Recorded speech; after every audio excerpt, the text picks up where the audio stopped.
And a very good afternoon to you, and welcome here to Clonmel Sports Grounds for the clash of Oulart the Ballagh and Scariff Ogonolloe. It is the AIB All-Ireland Club Senior Championship semi-final. It's tough weather conditions, but we're here anyway. We're up and running, and in about 15 minutes time Liz Dempsey from Kilkenny will be throwing the ball in, and hopefully, well, we'll get through to the end of it, because despite everything, Elaine Aylward, Storm Franklin is throwing at us. Pitch is actually in good nick here.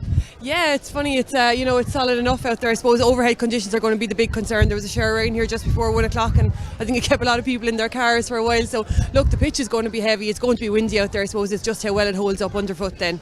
Yeah, so overhead, as you can imagine, maybe on camera you can see there are grey clouds, there are spitting of rain, there is a heavy wind coming from, I suppose, the motorway, the Care direction here as you come into Clonmel. So it's going to favour whoever is obviously hitting into the clubhouse end here, the grounds right behind us, Elaine. If you get the toss, you're going to be trying to make hay as much as possible in this first half. Yeah, I think, especially from a Scariff Ogonolloe point of view. Look, we've seen how Oulart have started the last couple of games. The All-Ireland final last year, the semi-final against Schlockneil, they get a big lead up. It's very hard to claw them back. So that's something that's obviously going to be on the Scariff Ogonolloe minds today. And if they have that wind, they're going to need to make hay, because, as you said, if Oulart have it and they're playing with it, there's ball hopping around the goal out there. They're good for a couple of goals, and you don't want to be going in at half time, a couple of goals down, trying to claw back that lead. So a good start was always going to be important here today, more so now with the conditions. The other semi-final, of course, going ahead in Gorey at 2 o'clock. Seems like an unusual venue, but we've heard obviously from officials in headquarters that both teams quite happy to play in Gorey, and I know a lot of noise last night about the decision of the venue, but both clubs that have turned up, as you said, are happy to play in Gorey. Yeah, look, I think when you're in an All-Ireland semi-final, you're primed to play it. Obviously, both teams have agreed to go to Gorey. As you said, it seems an unusual venue. I don't know the circumstances regarding how many venues were sought or looked for, but look, you see the conditions here today. It's hard to get a pitch for anything. So when both teams were willing to play, both primed and ready. And look, they didn't want to give the week away, I suppose. If you wait another week, you're a week out from an All-Ireland final, then, whereas you have an Oulart or a Scariff Ogonolloe after playing here today. So if at all playable, you want to get it played on the weekend that it's primed for. And look, it's going ahead, and both teams will go hammer and tongs for it there in Gorey too. Well, I heard even some of the opposition that are in Gorey were willing to come here as part of a double header. That'll tell you how maybe anxious they are to get it played. The prize, of course, Elaine, is an All-Ireland final in Croke Park in 2 weeks' time. It's a right little nugget, especially for Scariff Ogonolloe, isn't it? Yeah, look, for anyone here, for Oulart defending champions, they were in Nolan Park on the 18th of December, All-Ireland champions. A chance now, 8-10 weeks later, to put back-to-back titles. Scariff Ogonolloe a chance to get to their first All-Ireland final. I heard an interview with them during the week. They're the only team of the last four, I suppose, that haven't contested finals. The likes of Schlockneil, Sarsfields, Oulart, they're names that are bandied about on All-Ireland final day. Handy enough in the club scene. Scariff Ogonolloe obviously trying to bridge that gap here today. So look, I give them every chance. They're an up-and-coming team. They've the experience. They won the Munster title in 2019. Probably a little bit disappointed them with their performance in that All-Ireland semi-final against Schlockneil, but they'll have learned huge lessons from that. And it's a huge venture, your first day out into the All-Ireland series. So they'll have that experience under their belt, and I'm sure they'll make that count here today. Yeah, that day against Schlockneil, they give them a start. I think Schlockneil were leading at half time by 2-8 to 5 points, and they really put in an effort in the second half to claw it back to only 3. They can't afford to do the same here to Oulart today, and unfortunately though, it might be out of their hands because the weather conditions will play a part in that. Yeah, look, as I said, we've seen what Oulart did. Look what they did in the All-Ireland final against Sarsfields. They were streets ahead before Sarsfields even got out of the dressing room. Same with Schlockneil in the All-Ireland semi-final last year. Built up that huge lead, and they're very, very hard to claw back. They're such an experienced team. If you look at that half-back line alone, the Mary Lacey, Ciara Story, Aoife Dunn, they'll batten down the hatches back there, and you won't get in for soft scores, wind or no wind. So important for Scariff Ogonolloe to get off to that good start today. Okay, well, we have a PA address here behind us. Is going to probably drown us out. So for the moment, I'm just going to ask you quickly, Elaine, what is going to be your vibe on this? It obviously will determine who gets this win ultimately in the first half. Yeah, obviously the conditions are going to play a massive part today, and as I said, I do think Scariff Ogonolloe are a team that are coming. They're definitely a young team. I expect to see them dominate around Munster for a couple of years, but I just think coming up against the experience of an Oulart team that are on the crest of a wave after last year's All-Ireland final, I think it'll just be a bridge too far for Scariff Ogonolloe today. Okay, the views there then of Elaine Aylward. She will be on analysis with me throughout the rest of the afternoon. It's about to get up and running here. A place in Croke Park in 2 weeks' time is on show for both of these teams. Do stay with us.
And you're welcome back here to Clonmel. As you can see, Scariff Ogonolloe up to our left-hand side here, as the Towering Hospital here in Clonmel is up just over the far bank. The girls from West Clare probably used to conditions like this in some ways along Lough Derg, but I believe conditions in East Clare, but in West Clare things are obviously getting a little bit ropey, I believe, with Storm Franklin hitting the coast, and I'm sure we're going to feel the effects of that. It's still quite windy here, but thankfully rain not as severe as it was maybe half an hour ago as we come into the ground. Oulart, they're down to our right hand side. So let's begin with the teams then, as we see the Scariff girls get ready. So Oulart are showing one change from the setup there as they get ready for the action. It's going to come in the half forward line where Siobhan Sinnott has been replaced by number 28 Leanne Nolan. So the team will be as follows. In goal will be Lauren Sinnott, Mary O'Dowd, Aideen Brennan and Katie Roach. It's Aoife Dunn, Ciara Story and Mary Lacey, all famous names, well accounts of course within Wexford and Oulart there. Then we have Stacey Keogh, the captain, and Acorn will join her in the midfield. Stacey's twin Shelley will line out on the 40, and on either side of her will be Katie Gallagher and Siobhan Sinnott. And then in the full forward line, well, these names probably need very little introduction: Ursula Jacob, Una Lacey and as you said, Louise Sinnott. So just to let you know again that Leanne Nolan is in place of Siobhan Sinnott there in the Oulart team, as we see in for the toss, and we'll ask Elaine to keep an eye on that toss there as it happens with regards to how it maybe is working out. It looks like Oulart maybe have won the toss there, so we'll see how that'll have an impact on this game. Let's turn to Scariff Ogonolloe then, who come into this game with new manager, of course, David Sullivan. He from the Lura club in Tipperary, but lining out in goal will be Rachel Daly. Now we'll call them out as they are there in the programme, but there will be positional switches all round. They have two changes, one at full back and one at full forward. So Abby Walsh, she will be wearing two. Coming in wearing number 16 is Bonnie Wiley Murphy. She replaces the injured Ciara Doyle, and Susan Vaughan will wear 4. Rachel Minogue will wear 5. Susan Daly will wear 6, and Alison McGee will wear 7. 8 and 9 will be worn by Alva Rogers and Mairead Scanlon, the joint captain. Leisha O'Donnell will wear 10, Amy Barrett 11, and Linda Daly will wear 12. Wearing 13 will be Jennifer Daly. Coming in wearing number 17 is Lorraine Grady. She replaces Cleena McNamara, and Aisling Corbett will wear 15. But we are aware that there are loads and loads of position switches there with regards to Scariff Ogonolloe, and we will expect to see definitely Minogue and Daly in the full back line alongside as well. Lorraine Grady will be out in the middle with Amy Barrett, with Alva Rogers, Mairead Scanlon inside alongside Aisling Corbett. So that seems to be the plan anyway. Elaine, you were keeping an eye on the matters there with regards to toss anyway, and it looks like Oulart have got to their advantage. Yeah, it looked like Stacey Keogh won the toss there and pointed down towards, as you said, the clubhouse goal, which would indicate that they're going to play with that breeze in the first half. And look, we spoke about it enough beforehand. Oulart are good to get off to good starts, and they like to get goals early and put teams on the back foot, and an experienced team like them then will sit back on that in the second half and absorb the pressure. Now look, obviously fresh in their mind will be their Leinster final win over Dixborough of Kilkenny, where they had that fantastic opening first half, and I suppose then forced to sit back and defend up right up to the last minute of that. So that's something that's obviously be foremost in their thoughts today if they do have a lead at half time, as you would expect they should have, playing with that wind. We pause here for Oran Naveen.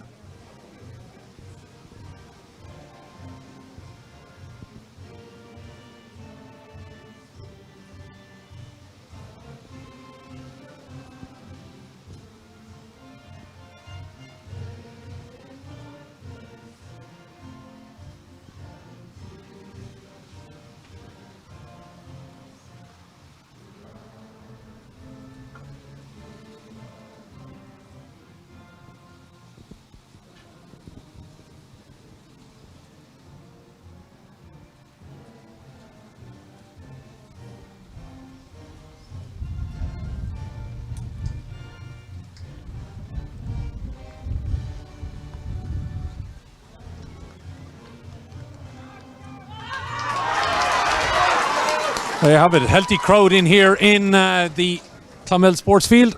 Of course, the home of Clonmel Commercials, famous football club in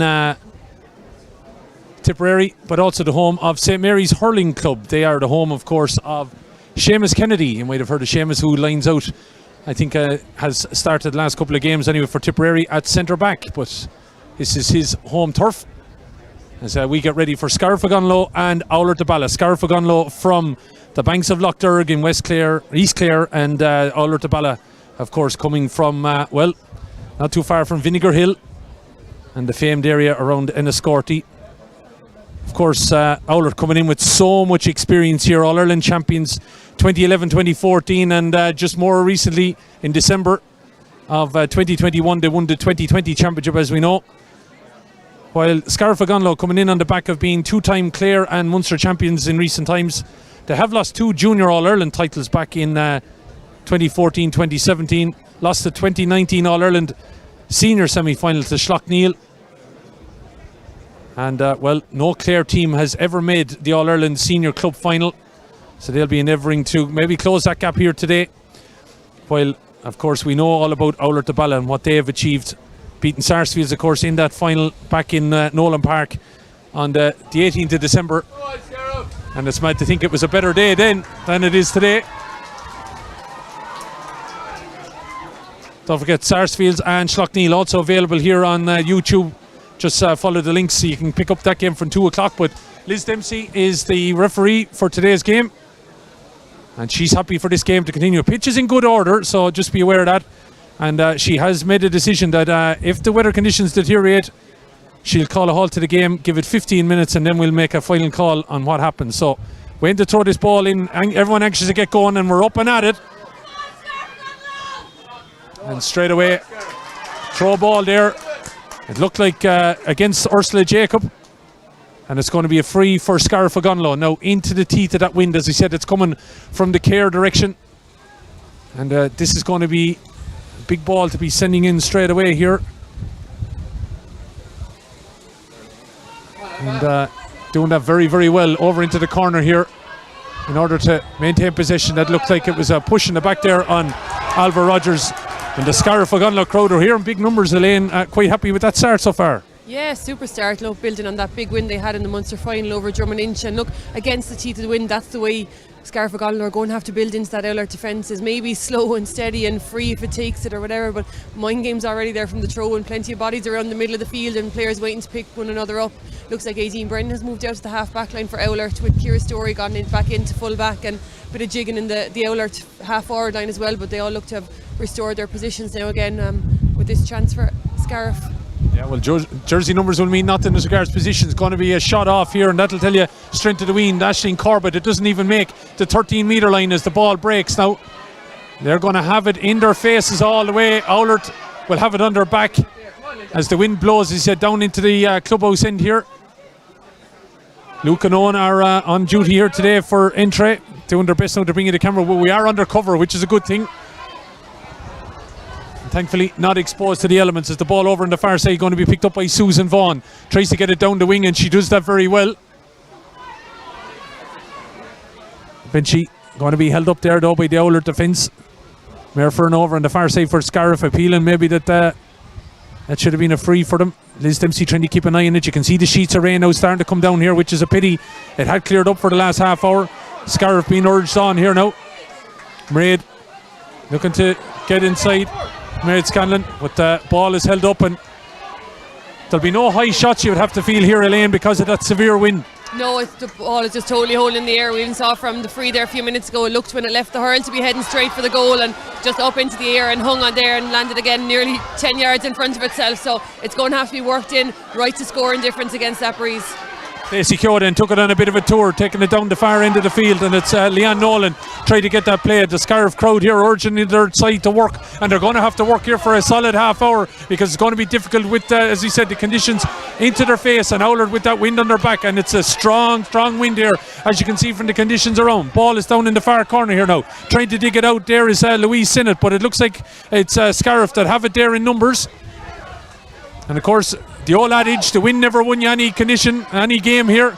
but it's Oulart to turn this ball back in around the house now. As you can see, pool of water. Leanne Nolan going to have a shot. Ball is broken away there. It's getting away from the goalkeeper, and Rachel Daly did the needful. A tricky enough one there, especially on that Astra surface. Yeah, you know, an Astra turf is hard to deal with on any given day, but when the rain is falling the way it is today and conditions out the field so different to it, it's always a dangerous minefield in there when the ball hops on that Astra turf. So did really, really well to be alert to the danger there, especially with the likes of Una Lacey and Ursula Jacob breathing down your neck, then coming in onto the follow through.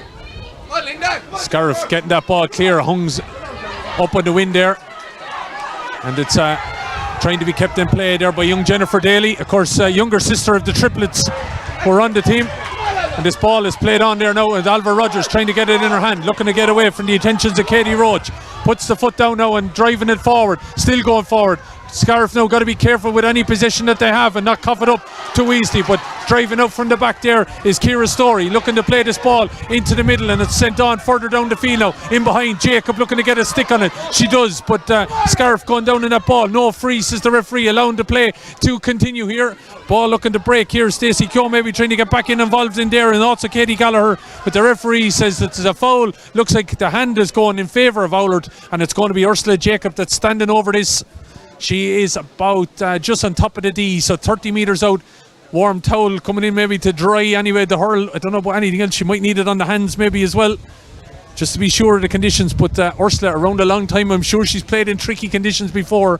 But really a severe wind now here behind her, and you should fancy her to be able to take this. Yeah, you know, it's a handy enough free as they're going to come today. I suppose it's in front of the goal. It's not too far out, well within her range, and no mistake. No mistake. It got away from her a little bit, but she puts it over the bar, and after 5 minutes here, it's the opening score of the game, and it comes to Oulart the Ballagh.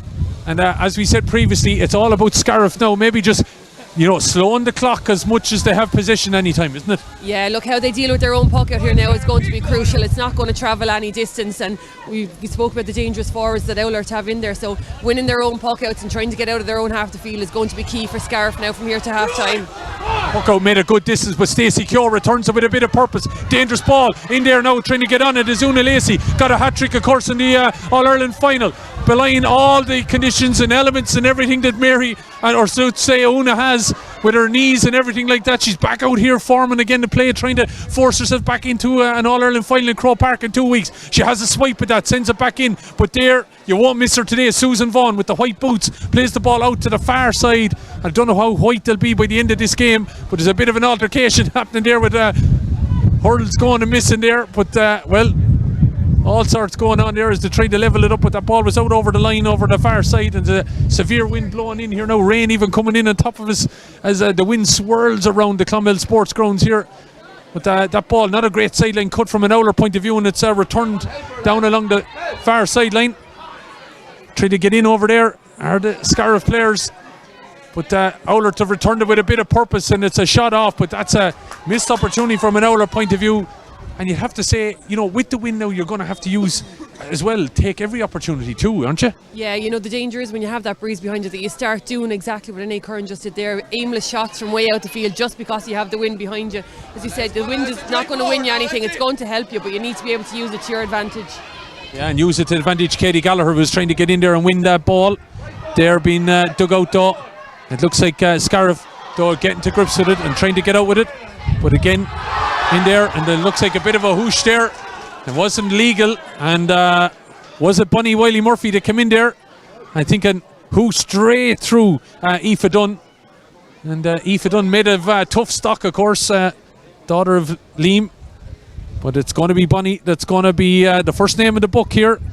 And I don't think you can allow conditions or anything in that situation. No, if the ball is on the ground you might get away with something like that, but she came from a bit of distance, and I suppose the danger is it's nearly into the head area, so our ref is going to blow on that one straight away, and it is a yellow card offence, so you know, I'm sure it won't be the last one that we'll see today given the conditions and how keenly it's been contested so far.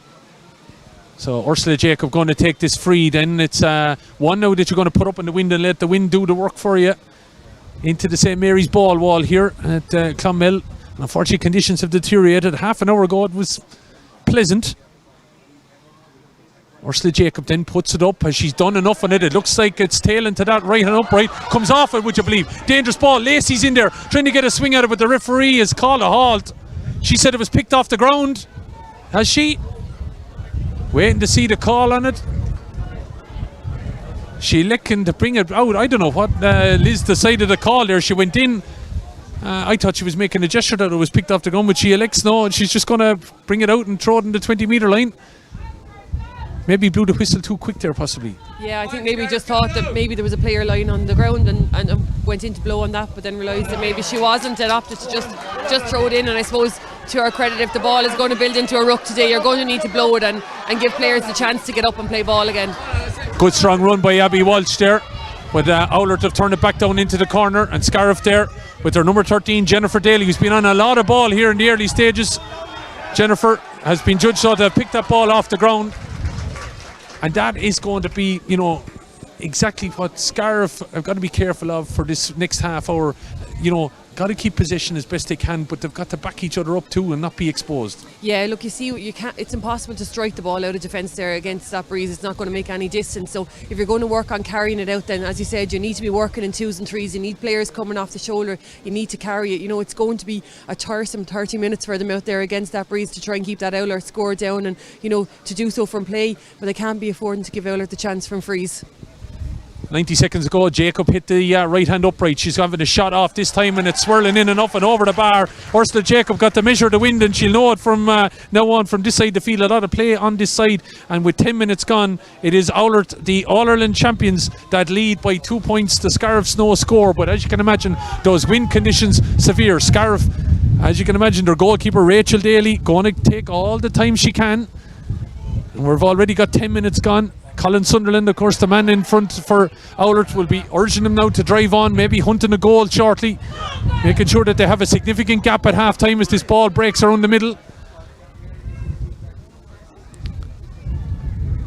And as you can see, pitch is holding up. You'd have to credit the pitch is holding up quite well out there. Yeah, it's not tearing up, you know, and it is heavy. As I said, there was an awful shower of rain here just before throw-in, another one just after throw-in, so there's a lot of rain after falling overnight, and as you said, it's still holding up really, really well. Mary Lacey gets that ball over on the far side, and it's gone down along the wing then, looking for a bit of movement inside, trying to get there. Maybe Katie Galler, Ursula Jacob. Is Jacob there, but there's two Scariff players around her, and one of them being Susan Vaughan. Ball is tried to be cleared, and eventually it's out over the line. It's going to be a Scariff ball. So looks like Oulart are maintaining that tactic with two maybe inside, but looks like now they have put in three. They won't be expecting a whole lot of Una Lacey. She'll be on the edge of the square, and if Anton drops in around there, she'll be expected to pull on it. Yeah, you know, that's where she's at her strongest, is on the edge of the square there, and so you have the likes of the Keoghs and the Currans making those runs then into the space and trying to get the overlap and lay off the ball to her. You know, credit to Una that she's even togged out and in there, you know, as you said, with the injuries she's had, the condition of her knees and stuff, but she's defying all the odds to being in there. But yeah, it's not a day that you're going to have her making long runs out to the corners. You know, you're going to depend on the work out the field to get the ball into her. Susan Daly cleared that ball, but it looked like there was a foul on the hurl initially by one of the Scariff players, but Liz Dempsey allowed it to continue. It's going to be a throw ball in here now between Leisha O'Donnell, who's was involved with the Clare Minors last weekend, of course, along with Abby Walsh. Out here along today, we'll be expecting, I'm sure, a few of them to make a step up as well with the county over the next few months. Sure, we'll be expecting to see the Daly triplets at least anyway, maybe in and around the new Clare management panel. They of course taking on Cork today. But Oulart looking to try and get in there, but Oulart looking to get moving here, and Scariff trying to hold it up as best they can in front of their own dugout there. And it's slow pace up along that line, but they're keeping Oulart away from their goal. Yeah, and that's all they'll want for this first half. You know, if they can get a couple of scores on the board themselves, well and good, but if they can keep Oulart off the scoreboard at the far end, that's as good a job done in the first half when you're playing against that breeze. So as you said, slow and steady build up, be it from frees or plays or whatever, gives them a chance to get the numbers up, but they just need to be careful that they don't get caught on a counter attack. Scariff trying to get in here. It looks like it is Mairead Scanlon that's down there over that ball. There's a couple of Oulart players there as well, maybe trying to disrupt it. Looks like Ciara Story's in there trying to get away with it, but eventually the ball goes out over the line, and Liz Dempsey is calling a 45. So important now to see how Scariff work this, because as you said, Elaine, if they were to get a score, it just sets in a bit of doubts for Oulart, doesn't it? Yeah, and a score against that breeze is going to be massive, like be it a goal or a point, whatever it is. I think to even just get a score against it is going to be huge in the half. And look, as I said, the closer you can get to them, once you're at that end, you're keeping Oulart off the scoreboard at the far side. And here's a run now, I think, from Susan Vaughan, just covered by the Oulart defenders there, but just run from her own half back line as a spare player. And it's something creative like that they're going to have to work, because distance is going to be an issue into that breeze. Distance is no doubt going to be an issue. Right over in front of that dugout is Aisling Corbett. We know about the boomers that she can have, of course, but Corbett into that strong wind now. How is she going to be able to do? She gets a good, decent enough strike, and it has dropped in just on the edge of the square. Rogers in there trying to maybe get a knock on it. Mairead Scanlon in there as well. Ball is on the ground. Could be anybody's just yet.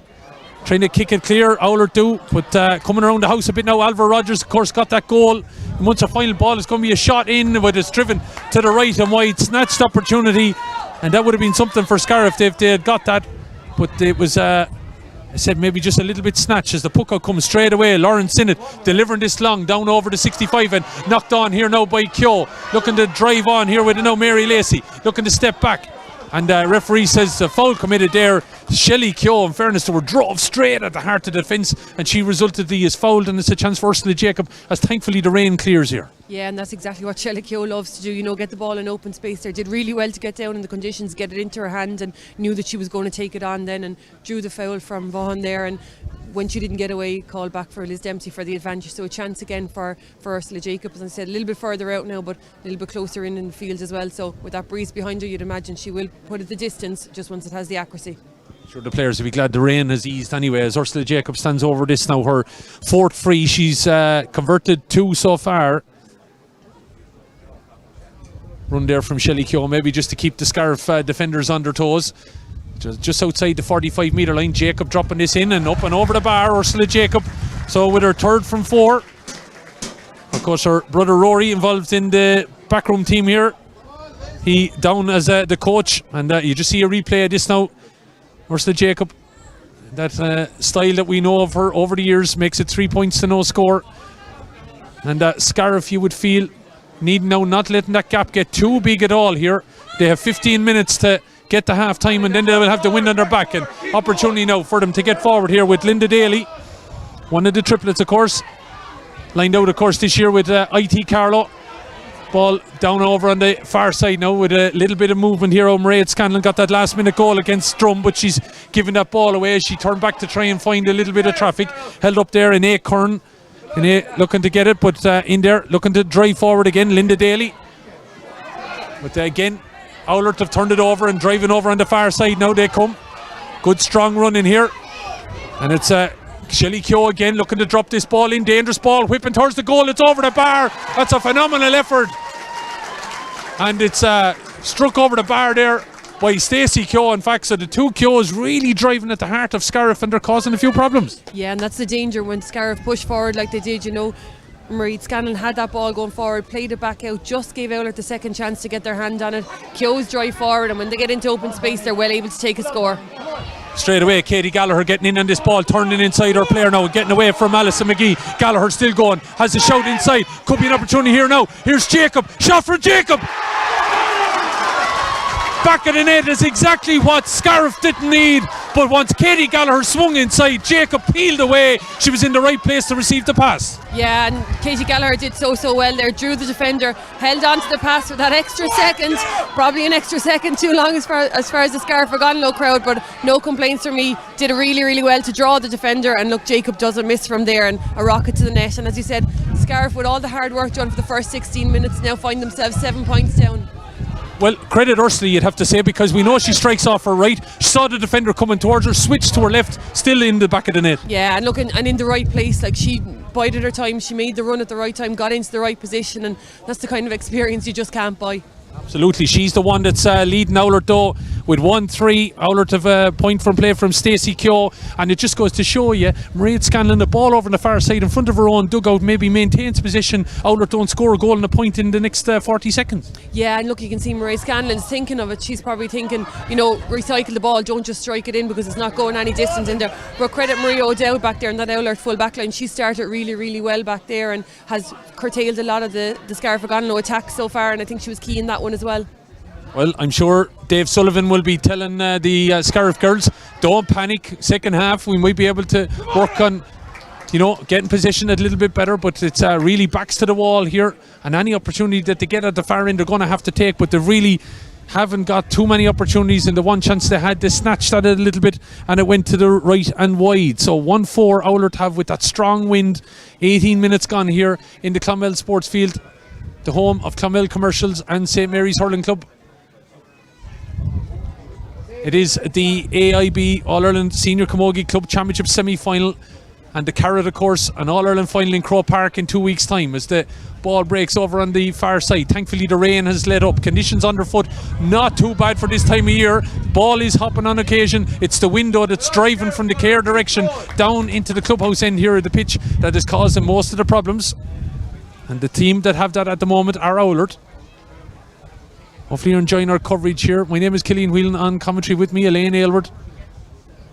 And this coverage brought to you by Entray and the Camogie Association. Action also coming from the Nevena GA grounds in Gorey. That's following at 2 o'clock. Should be on air about now if you want to be keeping an eye on that stream as well, of course. Schlockneal of Derry up against Sarsfields of Galway.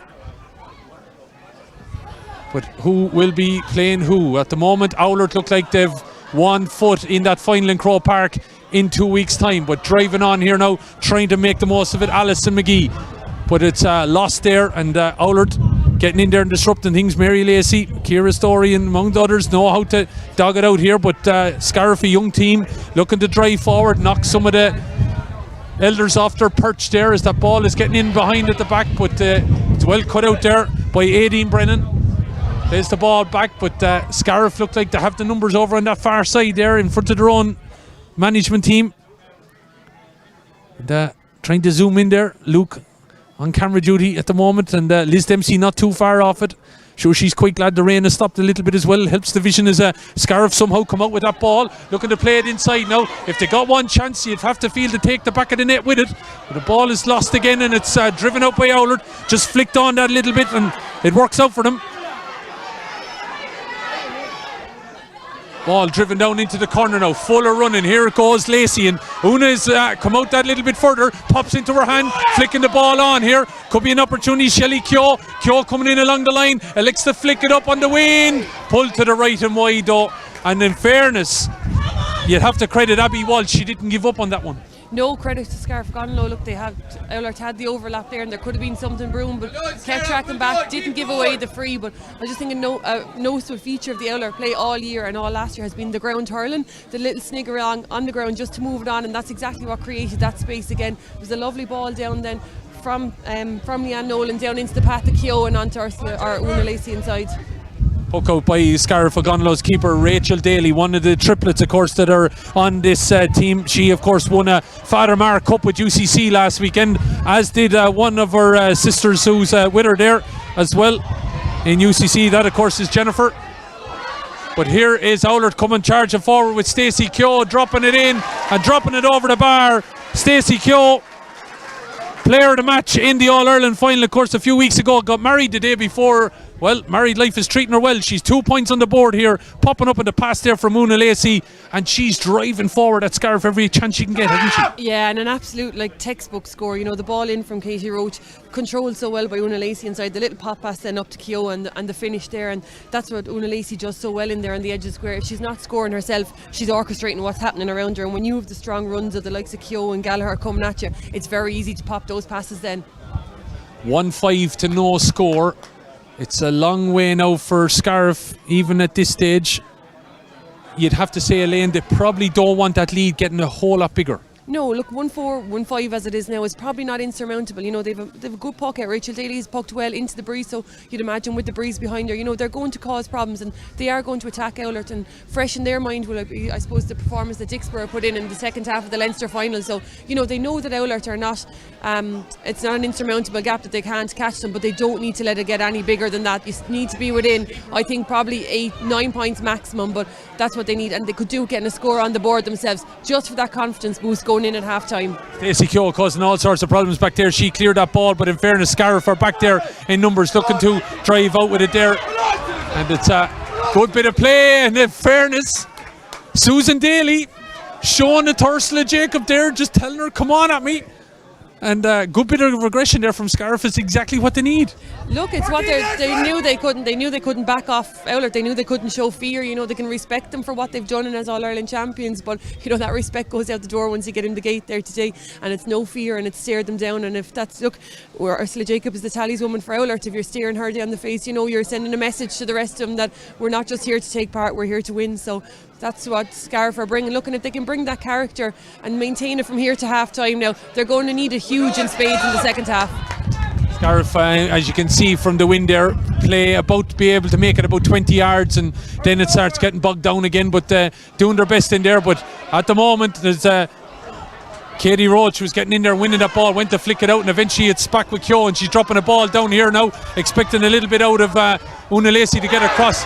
But there, Susan Vaughan reading the play well and flicks it out, and it seems now Scariff have dropped Susan Vaughan into the gap in front of Una Lacey. Yeah, she's back there and she's orchestrating things back there, but I suppose the issue has been from the ball that has been coming through. It hasn't been clear long ball in, it's been running ball from the Keogh, so it's very hard to stop a player with momentum, even as the spare player back there. Young Jennifer Daly looking to step up, but she's overplayed the ball there, and it's a good bit of play. Credit, I suppose, Aoife Dunn and Stacey Keogh didn't dive in on her there, waited her to make the fault, and it's a free out. But Scariff growing maybe in a little bit of confidence here, but just seeing now, as we said already, Susan Vaughan sitting in the pocket in case any long ball goes in there. They're going to have to try and hold on to that 1-5 to no score gap that's there at the moment and hope it doesn't get any bigger. So, ball to come from Ciara Story, long ball in, not hugely long, but it gets in behind Ursula Jacob, but there to try and pick it up is Susan Daly, looking to turn back on it, but she's blocked down out of it there. Ball is going to be played on there by Shelley Keogh. It's getting interesting now. It's a bit of bite coming into this game, there's no doubt about it, Elaine. Yeah, and Scariff are starting to play a bit of baller on their own half back line. You know, they're starting to work the ball up, and unfortunately for them at the minute, they're just running into an Oulart defence that are mighty strong back there, but they're certainly building, and the crowd is building behind them as well. Jennifer Daly winning that ball, getting it across, but it's picked up by Mary Lacey, of course, her sister Una in on the edge of the square, and Oulart just struggling in the last couple of maybe minutes to get clean ball and possession inside, but the goal is proven important. It came after 17 minutes, a good run by Katie Gallagher that set up Ursula Jacob. Looks like Scariff, are they warming up subs over on the far side? Are they going to introduce a few? It looks like getting girls ready to come in over there, as we have a hold up though to an injury to an Oulart player. 1-5 to no score, and there are going to be 2 subs for Scariff going to be made here by manager David Sullivan.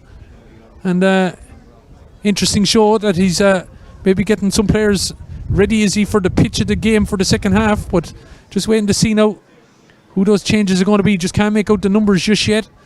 Looks like number 17 is going off, Lorraine Grady, so maybe just conditions struggling for 1 or 2 players here.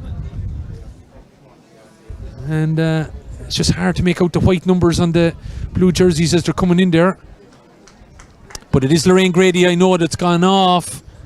And that looks like it's 15. So Aisling Corbett is gone. I would have thought Aisling Corbett would have been someone you would need, especially in the second half, with her potential to hit some long boomers. Absolutely, whether it's a tactical thing that she's going to be reintroduced in the second half, maybe on the edge of the square if they have that breeze behind them or not, but certainly I didn't think she'd seen enough ball inside in the full forward line or in around where she was playing at the moment to deserve to be off this soon, and thought she could possibly have made it till half time. But look, as I said, maybe we'll see her reintroduced again in the second half.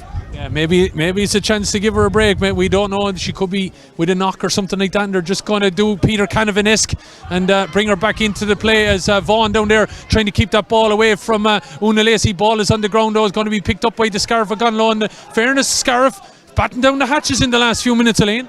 Yeah, they have back there, and as I said, they're starting to play a bit of ball, a bit of confidence in them working the ball out through the lines and things. So, credit to them. They've held Oulart to that 1-4, and another free in for them here on this occasion. But they have certainly, as you said, tightened up at the back there, and they've really cut out the scoring chances that have been available to Oulart. Just as we say that, they committed a fairly stupid foul, I would have thought, Ursula Jacob, and she, of course, using all her experience, was able to work that free, and now has a free over on the far side. Maybe a bit different than ones that we've seen her hit already, but will have still got the win behind her, got to judge it there.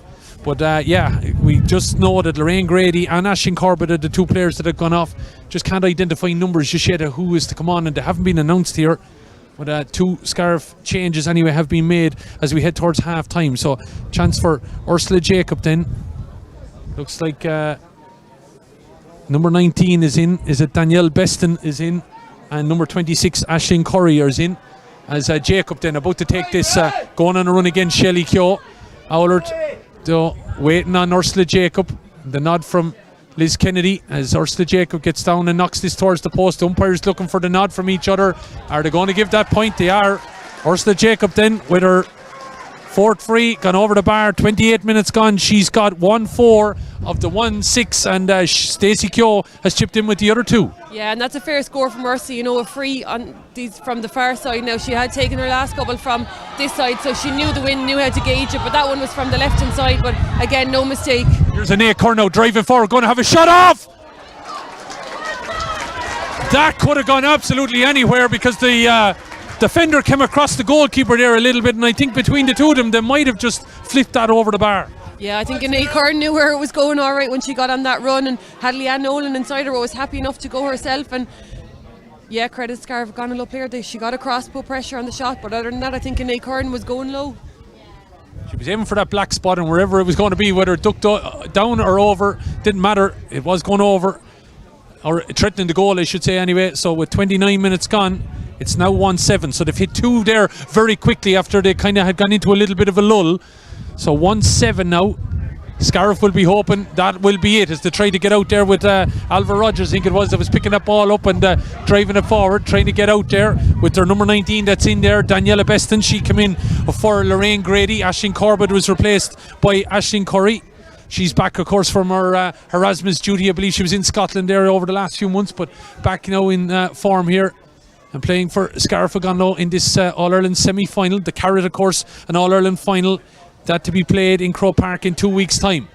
The other game just underway in Nevena GA grounds in Gorey between Schlockneil of Derry and Sarsfields of Galway.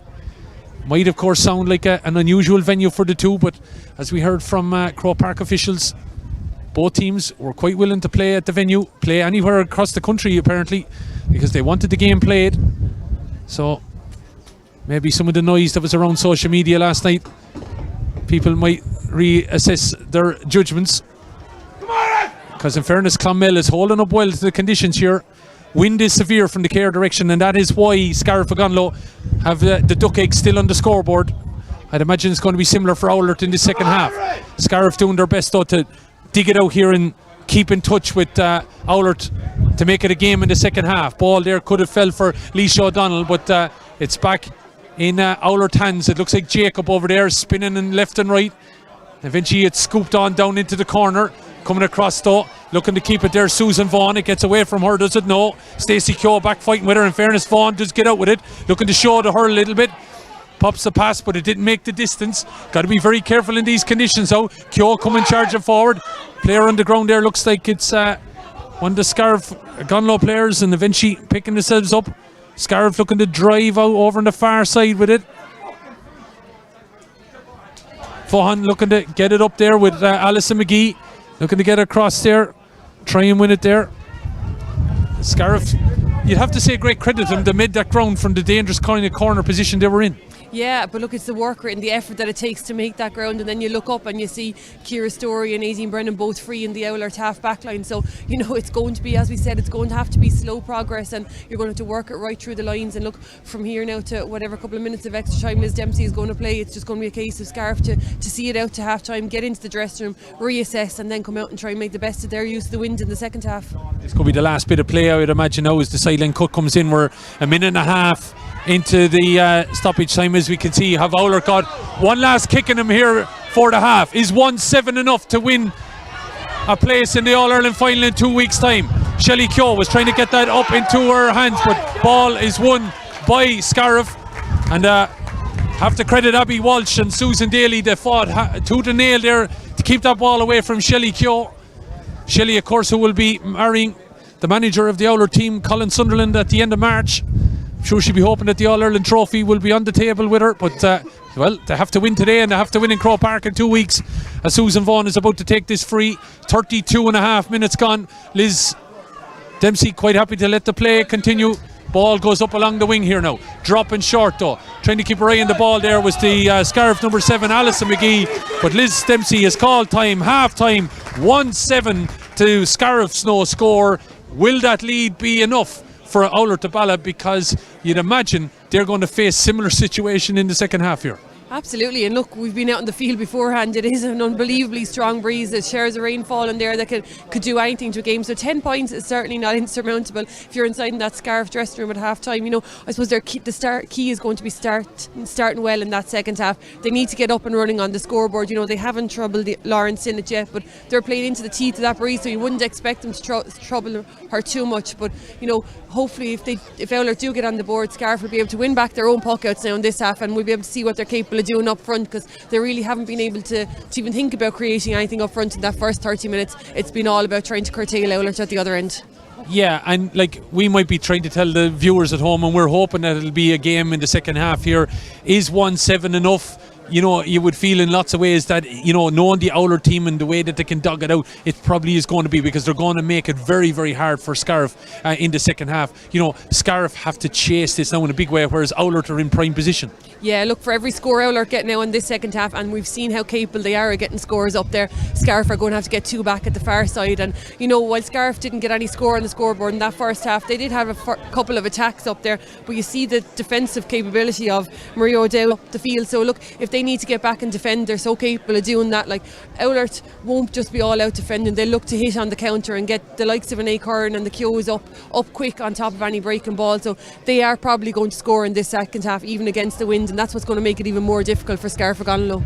Yeah, Scariff Ogonolloe then know as they go in at half. They have 1 foot, they're holding on to their All-Ireland trophy, and they've 1 foot in that All-Ireland final in Croke Park in 2 weeks' time. But look, still, anything could happen, because that wind, as we said, coming from the Care direction is quite severe, blowing down into the scoreboard end there, as you can see, and that's what Scariff have here for the second half. So we're going to take a break here from the Clonmel Sports Fields for just a moment.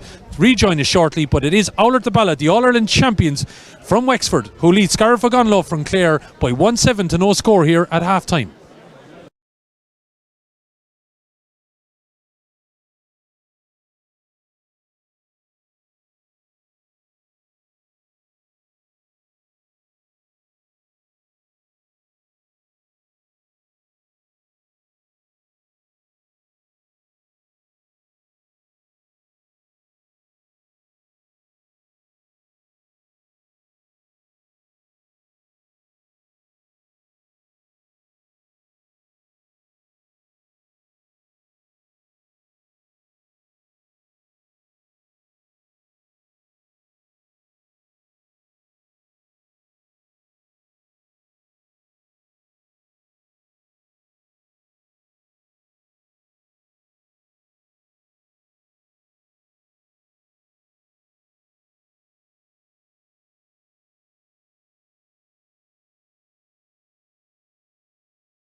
And you're welcome back here for the second half.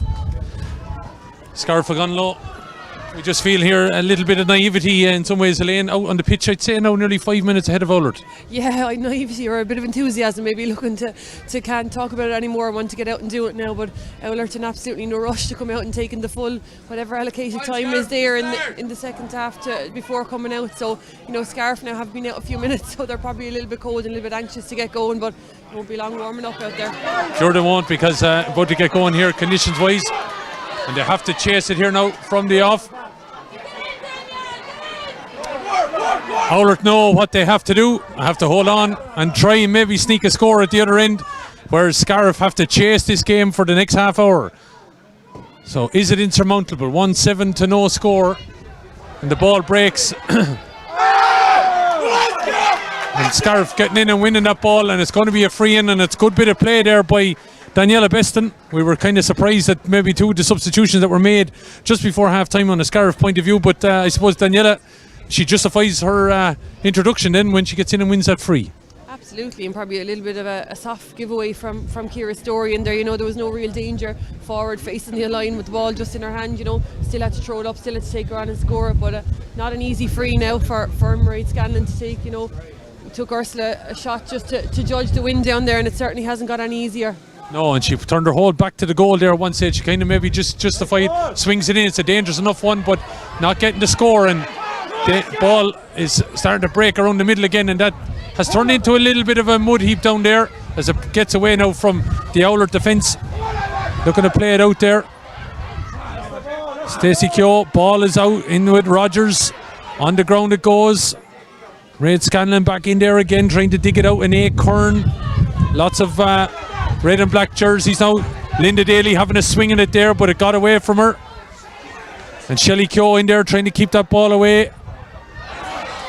And a chance for Stacey to come out now and leading by example, driving out. Stacey Keogh flicking it on. Got a little bit of a nudge after, but it's Louise in it now that picks it up, drives it down into the corner. Ursula Jacob out in front, looking to spin around. Gone for a bit of a run there. Leanne Nolan gone inside now. Nolan needs to just carry it on, chase on from Oulart, looking to get back here. Scariff, Leanne Nolan looking to play the ball on. Oh, if it had gone to hand, they were inside. Dunnett kept running. Ball, it goes back to Jacob. Jacob gonna have a shot. Lacey's inside. Rogers in there as well. Lacey's 1-on-1. Here she goes. Shot. You just don't give them the chance. And Una Lacey has had one chance the whole game against the wind. She's going to bury it. Yeah, and look, credit the defender as well. You want to hurl her from in front because you don't want to give her the chance to get that ball into her hand, and unfortunately on that occasion just a little slip, and as you said, you don't give her a second chance. Roofed it. Took it when she had the chance. Una Lacey, 3 goals in the All-Ireland final. She's now got a goal in the All-Ireland semi-final about 10 weeks later, and well, they say class is permanent.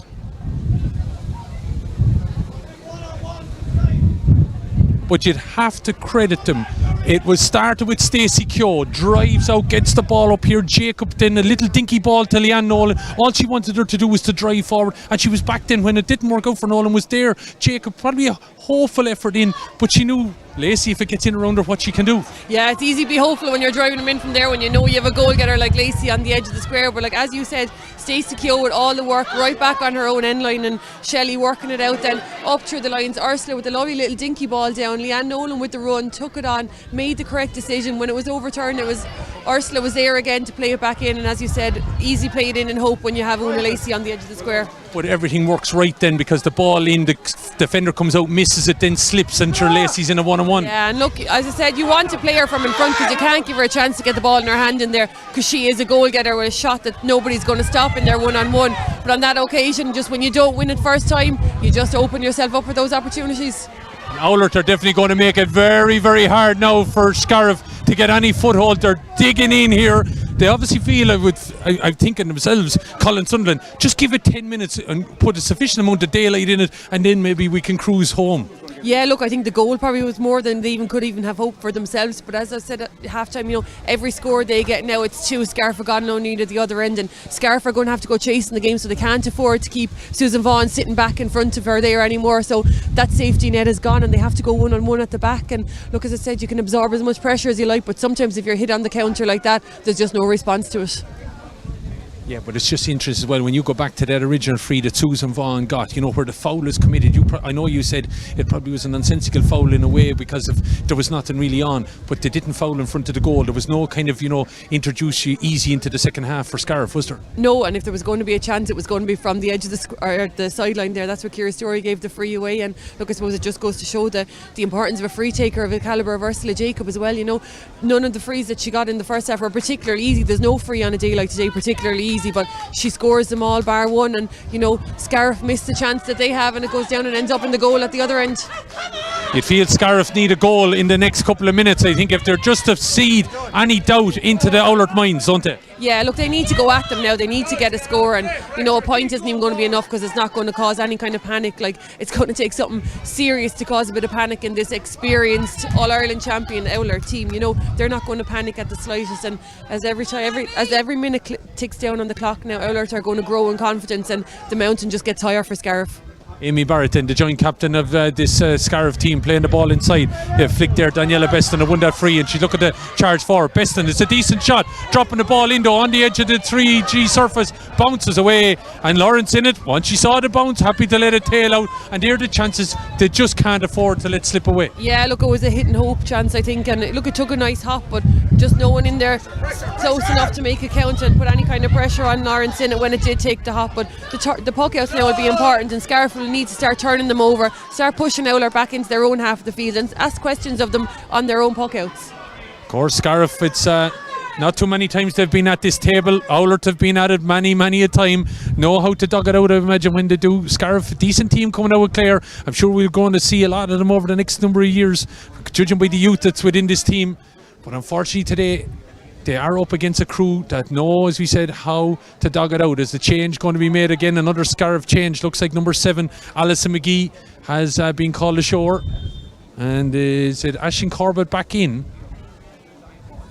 It looks like it, yeah. Aisling Corbett back in there. So Peter Canavan, as we said, taken off, put back on. But anyway, Oulart have done enough to get it out here. Stacey getting it out to Louise Sinnott, picking it up. Sinnott needing to look over on the far side. Ball going to be taken on here by Katie Gallagher, who set up Ursula Jacob for that goal in the first half. Came after 17 minutes. Katie putting the head down, driving on is Katie Gallagher. Outsider is Sinnott. Players inside. They have an overlap here. Ball has gone away from Sinnott though. Needs to get a flick on it. Does. Taking it on Leanne Nolan. Drove into that ball. Really put her head where you wouldn't have put your hand there. Ball is an opportunity to be picked up. Liz Dempsey's calling the halt. It's going to be a throw ball, is it?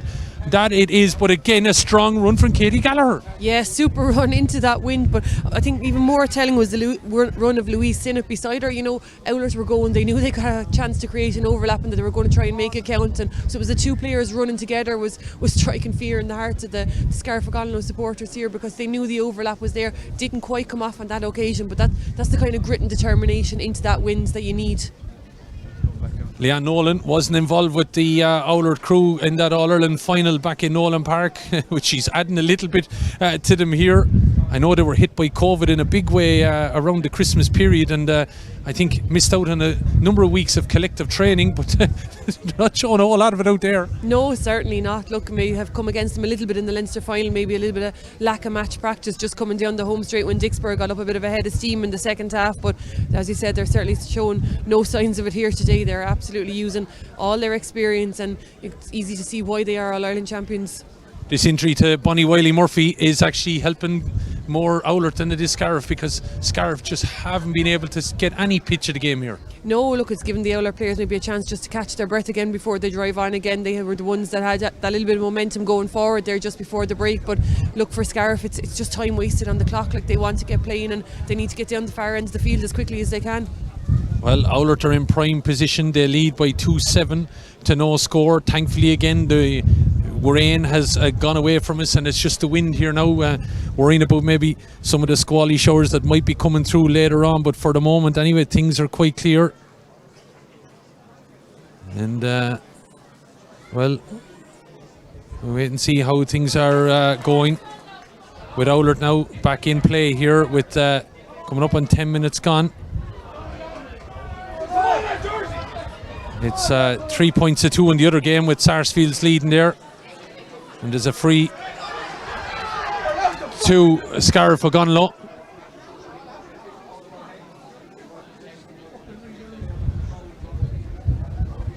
So Liz Dempsey calling it back and deciding to throw the ball in here. The ball had gone down a little bit down the field, but she's called it back and going to throw it in with Ursula Jacob in there. Ball breaks out and it's going to be chance there to an Acorn. He's had a big game as well, but I think it's around the middle where a lot of things have gone right for Oulart the Ballagh. Over on the far side now, Scariff looking to drive out. The wind behind them now, down they go, but they need so much to go right for them, and Daniela Beston is hooshed off that ball and Oulart sending it up the field and getting a little bit of distance with it now, but it's picked up there by Aisling Curry over towards that line again, and they need it maybe more down the middle now at this stage. Scariff Ogonolloe needs something to start happening for them, need a score on the scoreboard, even if, as I said, it's just to sow a little bit of doubt into the mind of the Oulart. But here come Oulart now again. Jacob playing the ball, looking to step inside, gets away from her, it's on the ground, looking to get in there and win it. Players all over it. Liz Dempsey decides to call a halt. She's going to throw it in, and it's just going to form a scrum again. And all this time, it's now 11 minutes gone in the second half. Elaine, it's all Aidan Oulart. Yeah, and look, it's Oulart orchestrating a lot of it. They're the ones making the runs, right? The passes are not coming off up there at the minute. It's hard to get those passes 100%, but look, they got the one at the start of the second half, and that was enough for them. So if they need to wind it down on that half-forward line, just grinding it out from there, they'll be happy to do it that way. Ball is inside. Here's Lacey again. Chance to bury it. Put away. Una Lacey. Like, I don't know. You know all about her. I think you can't afford to leave her standing on her own. But the ball, the flick across, we have to just watch it again. Was it an Acorn that got that in? What control by Lacey. Back of the net. Game over now. Yeah, look, we were talking about Oulart grinding it out maybe on the half-forward line, and Una Lacey is in there laughing at me thinking she's going to go for her own hat-trick again. But look, she's a goal getter in there. She's a goal machine. You sit someone on her, she never gets a second to herself.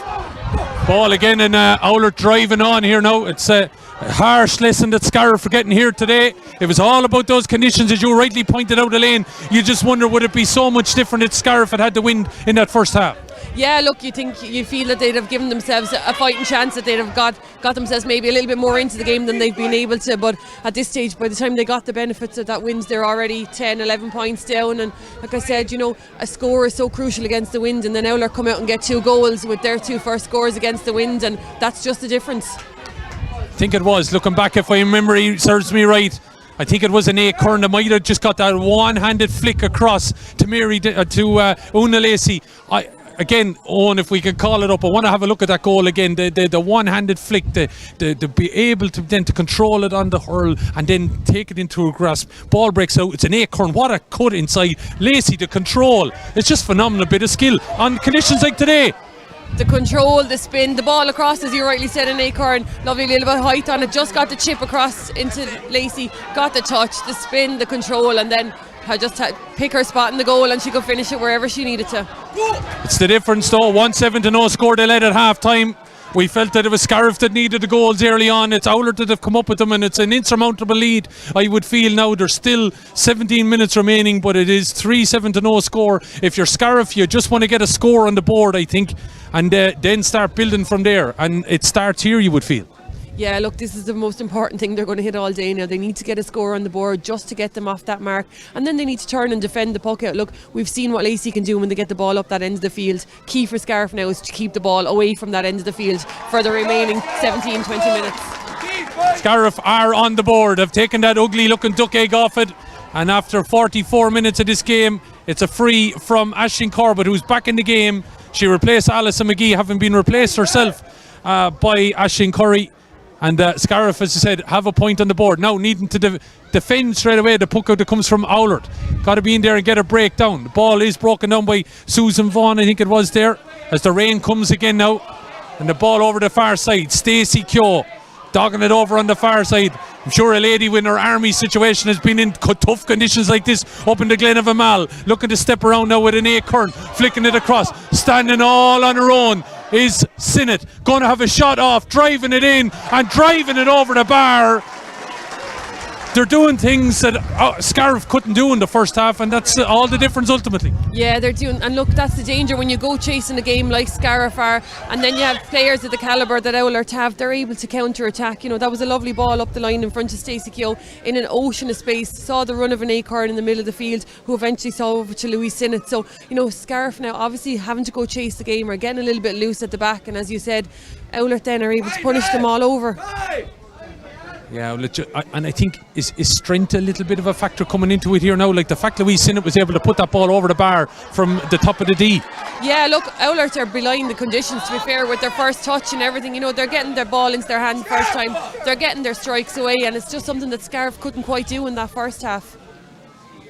Yeah, well, 3-8 to a point, so the straight away after Scariff had got a point down the other end, they came down and were able to put the ball over the bar. And they have the goals, so, and that's all that matters. Sideline ball down here, and the Scariff crowd not overly happy.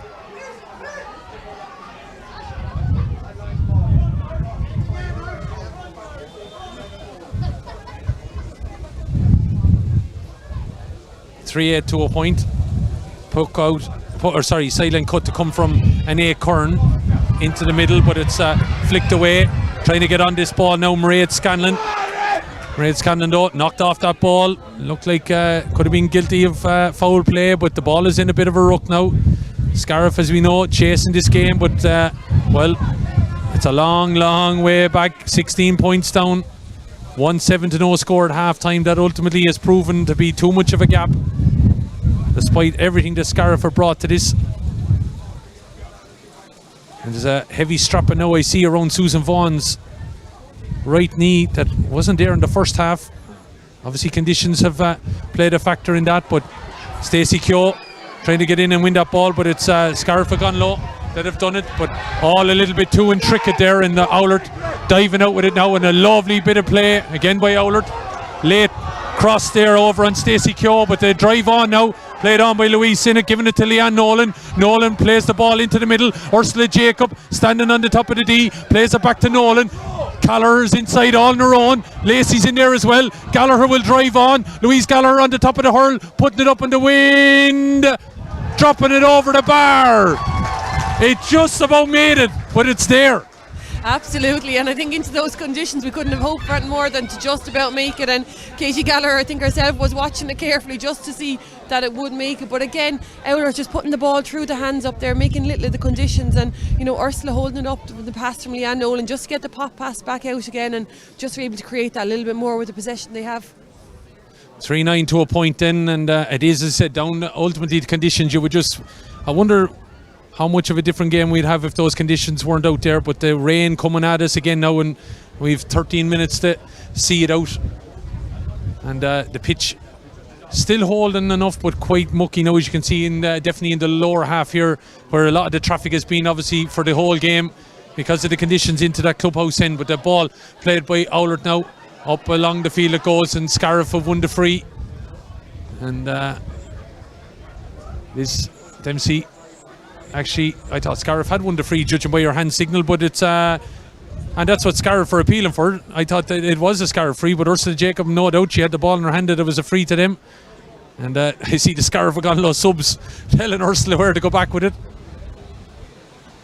And Ursula wondering, is someone else maybe going to come over and take it? Looks like it's going to be fullback Aideen Brennan. And linesman over on the far side. Don't know where to put the ball. So the rain for the third time has visited us. Ball in towards Lacey, but it's batted away there by Vaughan, down towards Jacob, looking to get a swing on it. Guys behind us here not overly happy with the stick work there of Ursula Jacob, but ball continuing on anyway from a Scariff point of view, and it's chance here for Daniela Beston maybe to get out with that ball there. In there as well, Jennifer Daly needing someone now to get moving here. Scariff I'm sure would like to get a goal in this game, but again it's been turned over there by Shelley Keogh, getting a knock on there. Sinnott trying to get in there as well, trying to dig it out now. Shelley Keogh getting away, keeping it away now from the attentions of the Scariff Ogonolloe players. Jacob getting in, going to have a fly shot at it, driving it in and driving it over the bar. And you just can't coach stuff like that, Elaine. Una Lacey, Ursula Jacob just tend to be in the right places at the right time. There she is off the back of the ruck, waiting for Shelley Keogh, maybe to pop the pass, puts the ball up and over the bar. And look, just does the basics so well, you know, gets the ball into her hand first time, gets the strike into the breeze and gets it over the bar. Like, how many times have we seen players not being able to do that today, maybe missing that first touch or not getting quite the strike into the breeze. But as I said, Oulart's first touch, they just do the basics really well, and they work so well together as a team. As I said, if you had just tuned in now, you'd find it hard to believe what way the breeze was actually blowing or which team actually had it in the second half. Might just get you to have a look at the score in the other game. It's half time there. Of course, that game being played in Navena's GA grounds in Gorey between Schlockneil and Sarsfields. As ball is sent in long, it's dropping in, it's a nod from the umpire, it's over the bar, and that is an absolutely phenomenal effort. Ball goes over the bar and makes it 3-11 to a point. Ursula Jacob with that free. And I have to say, on occasion, Oulart, you know, they've really gone against the conditions here. You know, we were kind of allowing for Scariff for they able to do certain things because of the conditions, but they've just belied all that. They've been able to chip in with 2-4 in the second half. Yeah, Oulart are probably actually playing a little bit better, maybe even against the breeze. They're putting together a couple of passages of play that maybe they didn't really in the first half, and look, maybe that's the Scariff resilience just starting to break down a little bit. But Oulart certainly, as I said, they're not making any effort about the breeze there. It doesn't matter what way it's blowing or the conditions underfoot, they're still putting those little passages of play together. So it is half time, 3 points to 2. Sarsfields lead Schlockneil in the other game, and it is available on YouTube. You can switch over to that maybe in a couple of minutes when this game is over. And who will be playing Oulart in the All-Ireland final in 2 weeks' time? Don't think it's in any doubt now that the Wexford champions are going to be back there defending their All-Ireland title. And ball is down the far end of the field where it forms into a bit of a ruck again, and Oulart quite happy to play this kind of game all day. And Liz Dempsey down there now to throw this ball in. Terrible conditions, as we know, here in Clonmel, but in fairness, the Clonmel sports field has held up relatively well. The fact that any team has been able to score 3-11 out there in those conditions will tell you that players are well able to play a bit of camogie, no doubt. As wait now on the ball to be thrown in here. Really, you would feel, you know, as change has been made on the Oulart team, you know, the goal by Una Lacey at the start of the second half, it punctured any hope Scariff had, didn't it? Absolutely. You know, Scariff are coming out of that dressing room at half time. They're talking about the quick start that they're going to get themselves back into this game, and suddenly they're picking the ball out of their own net, and you know, it's that heartbreak again, and you know that you were 10 points down at half time, now you're 13, and it's just the mountain gets higher and it's a longer way back. So Una Lacey, she got a hat-trick in the All-Ireland final. She's got 2 here today. She won't be getting any more. She's been replaced out there on the Oulart team, and I'm sure Colin Sunderland going to wrap her in cotton wool for the next 2 weeks. She was well acclimatised after spending all that time in the ice chambers. It made nothing absolutely of the weather today, but yeah, look, what a player to have on the edge of the square, and look, she obviously can cover the ground like she used to before, given her knees and everything she's gone through with injury and everything. But when you have a rocket like her on the edge of the square that's worth 2 or 3 goals a game, that's all you need from her. Ball is played across there, and it's gone to the right and wide from Aisling Corbett, and there haven't been too many wides in the game, obviously with condition and everything like that, but unfortunately, you know, Scariff, the chances that they've had, they haven't utilised every one of them. No, they haven't, and look at that one again. The frees haven't been easy for them. They haven't had anything handy here today, but look, the day you come up against an experienced team like Oulart the Ballagh, reigning All-Ireland champions, you don't expect to get anything handy, and I know Scariff wouldn't have expected it, but even the couple of frees or anything that they did get today just haven't been in the most scoreable positions, and it just didn't give them any chance really just to build a bit of momentum. The scenario here is 54 minutes gone. Man of the match, a player of the match I should say, will be picked up by Elaine here in the next couple of minutes, and a couple of players, I'd imagine they're all on the Oulart side because the way they've just dug in here in this game. So we'll get your thinking cap on there, Elaine, over the next few minutes, who the player of the match is going to go. 3:11, 2.6 minutes remaining then. And this Oulart team, any of the elder stateswomen that are out there could be in the running, but there's one or two of the younger players as well that have stood up here. I'm thinking of Ine Curran, a big game she's had, Stacey, Shelley Keogh, Ursula Jacob, Una Lacey, of course, you know, they've all been in there. Been impressed by Katie Gallagher as well, some of the runs that she made, especially when it was dogged conditions. She showed up well. You'd have to, I suppose, credit Jennifer Daly, brought the game as much as she could for Scariff. I would think they're just Susan Vaughan maybe obviously gets a nod as well, and Linda Daly, but it's been tough on their side as Corbett stands over this now to maybe bring them on to 2 points with 5 minutes remaining. And that ball is knocked over the bar there by Aisling Corbett, her second free. 1 on 44 and 1 on 55 minutes. Looking at the cars over there on the grass bank, she was taking that free. Great credit to anyone that reversed up on top of that there with the conditions today. 3:11 to 2 points as it is then on the scoreboard. I know in the background and the ground score here it's 3:11 to 1, but that did go over the bar. 3:11 to 2 it is. As the puck out comes then from Lauren Sinnott, made a huge save in the Leinster final against Dicksboro. That game that was very, very close for them, but they seem to have learned an awful lot from that, haven't they? Absolutely. Look, and there was bound to be a little bit of rustiness, I suppose, lack of game practice maybe coming off the back of that All-Ireland. Had Christmas, had a couple of weddings, so it took them a while to get back into it. But look, they started that game really, really well and just had to hang on in the end. The Sinnotts were linking up there, as you saw. Laura Sinnott is in. Louise and herself were linking up, and they set it in then for Ursula Jacob, but it was blocked down by Susan Daly. And the IT Carlow student was able to get that way. One of the triplets here, of course, 4 sisters, the Daly sisters play on the Scariff Ogonolloe team. The triplets and younger sister Jennifer. Sure, we'll be seeing them in with Claire in the next few months. The Scariff Ogonolloe season is going to come to an end, for the moment anyway, for 2021 into 2022, of course. The All-Ireland final will see Oulart. Will it be Sarsfields? Will it be Schlockneal? 2 teams that Oulart will know well. A great credit Scariff getting here, beating Drummond Inch in that Munster final, and I think will be a team we will see again, pushing it back there by Corbett surely. And well, it just goes to show you nothing happening in any clear way, and you know, the pep is long time gone out of the game now in lots of ways, but you know, Ciara Story just got her body in front of the ball and drew the foul. Yeah, just really clever defending back there. You know, herself and Nadine Brennan can switch in and out from full and centre back, and they work really, really well together on a day like today when they're not getting those long clearances. They're getting the pop passes to the players out, and on that occasion just used all her experience, got her body between the player and the ball, and when the little nudge came in the back, then down she went, free given. So 3:11 to 2. And it's Ciara Story, daughter of the famed Martin, of course, who was captain in Wexford Hurlers to an All-Ireland back in 1996. As Oulart come on and do the needful. Of course, Oulart back in an All-Ireland final, and they've never lost an All-Ireland final, so that'll be a record for them in the Ring Crow Park in 2 weeks' time. There's Aideen Brennan driving out there, trying to disrupt it as much as possible. Scariff never getting to the pitch of this game.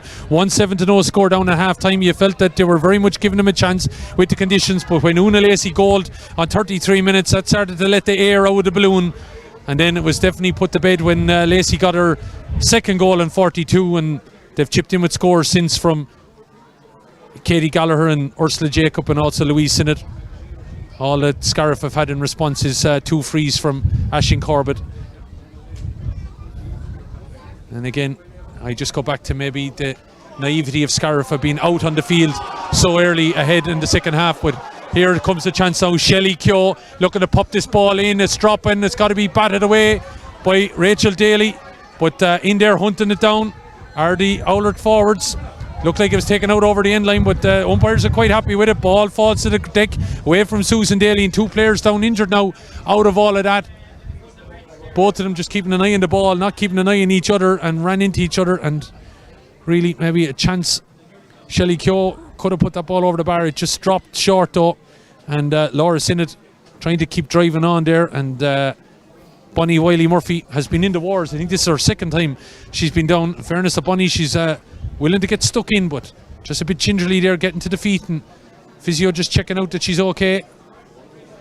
Knows where we are and what day of the week it is and so forth. And she looks like she's fit to resume, but she did blindsided a little bit there by Laura Sinnott, all keeping an eye on the ball and everything. And referee, I'm sure Liz would be quite happy to get out of Clonmel Sports Field. Was a little bit apprehensive at the start of the game, but conditions turned to maybe help the pitch a little bit, and we got going. And thankfully she hasn't had to make a decision where it's got so bad she had to maybe think of calling the game off or calling a halt to it for a while to restart. But Oulart, some of their close play has been phenomenal in these conditions. Yeah, that little passage there just between the three defenders there, between I think it was Maria O'Dowd, Daisy Brennan, and I'm not sure who got the strike in eventually, but as you said, making little of the conditions, three lovely little pop passes, gets the clearance away and finds the player in open space. They're just so used to playing with one another, so experienced, and it tells out there today. A ball is going to be played in there, and Alva Rogers trying to play it again. A lot of their star players, they never got a turnout there. I know conditions are apart, but Oulart didn't let them play either. Absolutely not. No, look, and Oulart had their homework done too. As I said, Ciara Story had gone into full back, Aileen Brennan out in the half back line. They had their match-ups right there, and they knew that they were going to cut out any attempt at, a bit of momentum that Scariff, an inexperienced side like Scariff Ogonolloe, coming to the table for the second time in a couple of years. Aisling Corbett then flighting this ball in, dangerous on the edge of the square, but it's batted away there by the Oulart defence. They're not going to let any goals get in there. They were back there in number. Start thinking about your player of the match there, Elaine. 31 minutes gone, 3-11 to 2 points. Dean Brennan has been solid throughout at the back, as was Maria O'Dowd with her. Ciara Story and Aoife Dunn had their moments today, and look, they've been dominant all over the field from there up. Really, the Keoghs covered every acre of ground. Jacob and Lacey got in on the edge of it, but just for me today, I think Anae Curran just had a huge game for Oulart. She, as I said, covered every blade of grass, got in that super pass into Lacey for that second goal, the lovely little chip across, but she's been up and down that field all day and had a huge part in Oulart's victory here today. It was, and there it is. Liz Dempsey calls a halt. It's been a fine performance by Oulart the Ballagh. They haven't gone away, They're holding on to that All-Ireland trophy, and whoever it'll be, Sarsfields or Schlockneil, they're going to have to take it off them in, of all places, Croke Park in 2 weeks' time. Yeah, and what an occasion that could potentially be. Oulart beat both Sarsfields and Schlockneil on the way to last year's All-Ireland. Schlockneil in that semi-final and SARS in the final, so I suppose both those teams, whoever comes out on top in Gorey today, will feel they have an axe to grind when they get back to meet Oulart again. But look, as you said in commentary there, they're a team that don't lose All-Ireland finals. They're a club team that, were maybe underdogs for a lot of last year, but they defied that title time and time again, and maybe a little bit of a concern from coming here today that as the favourites that maybe they wouldn't be able to build that same momentum, but from the throw in here today and from the word go, they certainly showed why they deserve to be All-Ireland champions and why they haven't gone anywhere in the last 8 to 10 weeks, and that in 2 weeks' time in Croke Park again, they'll still give it a right rattle. Give it a right rattle indeed, belying all sorts of conditions and everything like that. They're made of tough stuff down in Oulart, it would seem, but they're able to do it everywhere and anywhere. Absolutely, and I think if you break it down, if you go back to just the real basics, like the first touch, the good strike and the ball into the hand, they do all that and they do it really, really well. And when you're good at that, when you're able to do it well, it doesn't matter what the conditions are, then you're able to just bring those things to the ground, and you're able to showcase your skills out there today. And as I said, it's just the basics. They do the basics so well. Doing the basics so well. We see Anae Curran coming across here now with Hilda Breslin, as we'll be getting ready for the action shortly. The wind is whipped up here again just to maybe let us know it hasn't gone away either. Great credit to Oulart. They're the ones here that have done the needful and they're warming down. A word for Scariff. Obviously difficult conditions, and they're so, they still have a lot to learn. I know they have experienced players and everything like that, but they're still a young team. I know people probably said they probably learned from 2019. Conditions didn't help them here really today, and I'm sure, they'll be a team that'll be back. Yes, certainly. When you get to your first All-Ireland semi-final, when they did 2 years ago, you come away from it, and I think just to get there even is maybe the carrot at that stage, and you probably come away with a lot of regrets and things that you do differently if you were here again. Got caught probably a little bit maybe in Clare last year and didn't get the chance to get out into Munster again, but for them, look, they need to go building now. They need to start becoming dominant in Clare, start really, really focusing on Munster. Munster teams haven't traditionally done well in the clubs competition, and they haven't really troubled the other three provinces in this competition for a long time. So for a team like Scariff, go back, build on Clare, start getting 2s and 3s in a row in Clare, and then coming out into Munster, start building a bit of a name and a bit of a reputation in Munster, and then start taking on the big guns at the big table. But it is a huge step up, and look, it's been a little bit disjointed. Obviously they lost Ciara Doyle to an injury during the Ashburn campaign as well, so that's not ideal either. But look, they'll take confidence from it. You know, they had a huge Munster final win, big win against Drummond and they just came up against a powerhouse that is Oulart the Ballagh here today, and it's just very hard to take down an experienced side like Oulart. Yeah, no question about it. It is very hard to take down an experienced unit as they are Oulart, and they're going to get in now and the warm down. Well, I'm sure they're telling Colin Sunderland we'll do it back in Oulart maybe, because conditions starting to take the turn for the worst here again. Yeah, no, you wouldn't want to be hanging around out there today. Any cooling down that's to be done can be done inside then, and into a nice hot shower, thinking into the car and back to Oulart. Look, it's a quick turnaround for 2 weeks time, but look, they'll take it. There's no fear of them. They're an All-Ireland champions, as I said, on the 18th of December, and a few short weeks later and they're still heading for an All-Ireland final again. So look, they'll just be happy to get in, get over it, look after any little small niggling injuries and get on the course again for 2 weeks time. On the course they will be in 2 weeks time. We'll hear from Elaine in a moment, but I think we're going to be shortly joined by the player of the match, who Elaine was able to pick out. And stay with us here now as we get camera and everything in position. And Anae Curran is going to join us here, and also representative from AIB to present the award. So I'll stay off camera there for a moment and we'll allow that presentation to take place. And congratulations to Anae Curran, who's been chosen as our player of the match. So well done, thank you very much. Anae, come in here to us. As you can see, the battle and everything that has been out there is seen all over you. Oh, it was a tough conditions, but it makes it even more sweeter. I suppose we haven't played in conditions like that in a long time, but it's a running game out there today, and I think we showed that we can play long balls in and we can also run the ball as well, which suited us today. But I think it was brilliant, and I think we took our scores today, which was different to what we done in the Leinster final. We threw away a lot of scores, so we took them today and it definitely paid off. And going in at half time, 1-7 score, you're still thinking though they can come back at us here because they're going to have the conditions that we had in the first half? Oh, definitely. Like, all it takes is one ball in and it's an easy goal, do you know what I mean? And we didn't want to lose concentration either, and we said we were pumped going in. We knew we had the flow going and we just wanted to keep the work rate. If we could keep our work rate up, they weren't going to catch us, and we knew that. And we got a few scores as well, which helped out a lot. But it's just the work rate that we try to do every day, and definitely today is what we needed the most, the work rate. You got the start. Of course, what do you say about Una Lacey? You get her a ball in, she'll make the difference. You got a lovely flick inside for though, but the way she controlled it to finish it, I know it was the third goal, but it was a class bit of skill too. Stop. We need all the goals, so it doesn't matter which goal it is, but definitely they all help. But there's no one that can do it, I'm telling you now. 9 out of 10 players wouldn't have been able to control that ball, and it was her reflexes, unreal. And look, you can trust her when she's in front of goal. She's not going to make the mistakes. Once you get her the ball, she'll do the needful. Exactly, no better woman. Well, congratulations, Anae. 2 weeks time now, Crow Park. I'm sure you're loving to be getting back there. Well, it's my first time playing at Crow Park, so I can't wait. It's definitely going to be an unreal experience, but look, we'll go back working and training and stuff, and that's our focus now, is the All-Ireland final. We wish you the best luck and congratulations again. Right, okay, we're not done with the interviews. We're going to bring in Stacey Keogh and bring in Colin Sunderland as well. We'll talk to both of you at once and get the scenario here. And Colin, we'll just get you to stand down there, and that step, if you don't mind. Stacey, firstly, horrific conditions, and even in here in the stand now, we're not getting away from it. Yeah, horrific conditions, but I think credit where credit is due. The players today, everyone put everything on the line, and we went out for a dogfight. I think we came out on top today, thankfully. Looking at the conditions though, when you arrived here today, I'm sure the toss was all important, and it worked out in your favour. Absolutely, and luckily we won the toss and we opted to play with the win in the first half. Going in at half time, I think we were glad we did it because the pitch was in such a bad way after the first half. But look, we're just delighted to get over the line today, and we're back in an All-Ireland final where we want to be. Yeah, where you want to be, back in Crow Park. I'm sure you might have thought, Stacey, it was gone away from you in your career a little bit, but great to be back there. Absolutely, and I suppose after the Leinster final the last day, we probably didn't perform to the standard that we wanted to perform to, and I think we were just delighted today that we went out all guns playing and everyone played for each other, and we got over the line today.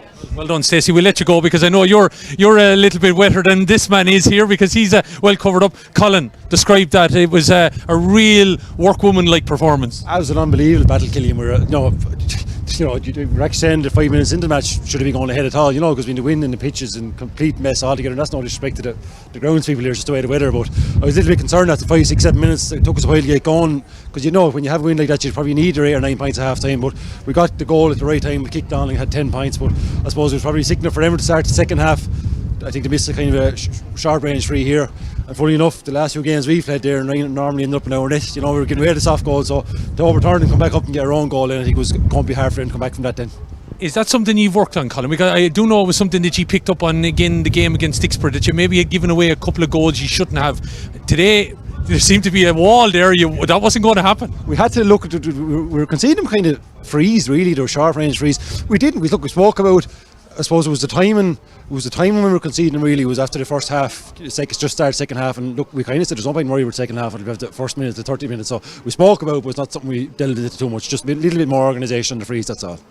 Half time, you have a 10-point lead. You know that the conditions are the way they are, and Scariff have players that could make it difficult for you. What's the message at half time? Well, the message was, obviously we want to defend what we have, but the message was attack. We want to win the second half, because when you're 10, 11 points up, whatever, against that breeze, maybe drop back a sweep or whatever the hell, and just hold on to it. We're at our best when we attack. We've brought Shelley a little bit out to the middle of the field, and centre forward, not so much a sweeper, but just someone to get the bodies around the middle of the field, because that's where a lot was being won and lost with the tackles and the rucks. So we wanted more bodies in around there, but I think it worked out well because we had the more space on the inside as well. But the message was attack, not hold on to half time. But we know we're flexible against the wind too, because we're actually at our best when we're running the game, not the shoulder, that type of stuff, and that was suiting us best. Yeah, well, Elaine felt that you probably played better against the wind than you did with it, and that move though that you mentioned there worked like a treat after just 3 minutes. Ball is down here and Stacey works it out, eventually gets up along the line, and Ursula plays a ball, maybe a little bit of Hail Mary on it, but like when it drops down the Lacey, anything can happen. Those big time looks, that's the way she's like, geez, we looked at each other when that second goal, particularly, we just pulled across a wet sleepy ball, she controlled it, bang, back at net, like that's the threat she has, she always takes mine, even if she's not on her best days, she's still taking mine, and probably take one of the best opposition players away as well. So look, she's doing it for years, and hopefully for our sake now she can do it one more day again.